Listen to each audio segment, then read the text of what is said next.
Yeah, so Rob, let's let you lay out those principles then of collective impact that undergird not just the sustainability work, but also the health and wellness work that we were talking about, and a lot of actions, it seems to me, at least from talking to you beforehand, that undergird when, say, University of Michigan says we have to come together as a community to tackle something. And right, I think it's because we're so famously decentralized, and big issues that have a common agenda across a big decentralized place are a perfect kind of scenario for collective impact, which is it's a framework to bring people together to bring about societal change. And the important part from my perspective with collective impact is it has to be anchored to a common agenda.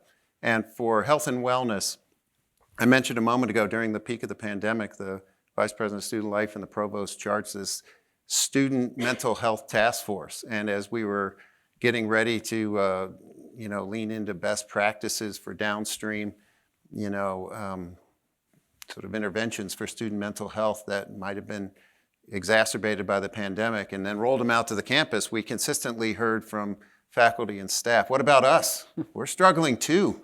And, even if you only care about student mental health, building capacity for faculty and staff is the ingredients for an ecosystem that improves the well-being of the whole community. So the common agenda is how collective impact starts. And for health and wellness, I mentioned ago, we built our collective impact structure around an aspirational goal of being a health promoting university. We joined the U.S. Health Promoting Campuses Network. We built a backbone, which is really important. It's not just, a commitment to try and be better. It's a permanent infrastructure that's well represented across campus with different stakeholders that they could bring to the table around this common agenda. The goal is to try and identify mutually reinforcing activities that lead to policy and system change so that you can actually work upstream on the drivers of distress. The whole ecosystem improves that way. One of the early wins we had was, for instance, changing the start date for the winter semester, pushed it back a week. There was a policy. We start winter semester, first Wednesday after the first Monday. Just policy.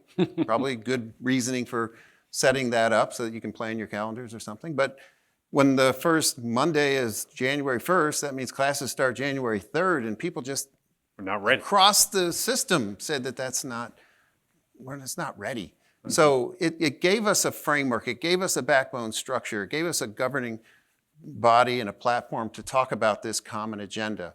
Some of the tricky parts that are still work in progress are some shared measures. It's tricky when you're trying to measure things like, how do you build resiliency in students? How do you measure someone's ability to define their purpose? Or how do you prioritize your health along the same lines as your academics? These are the things we're trying to figure out through this structure. At the same time, we also learned as we were coming together to work on a collective approach to COVID, continuous communication is critically important along those lines. So having a common agenda, building a backbone structure, identifying mutually reinforcing activities, identifying some common measures, and then continuous communication are the underlying principles for collective impact. We call ours the Wellbeing Collective. It's a thing. It's not just an idea.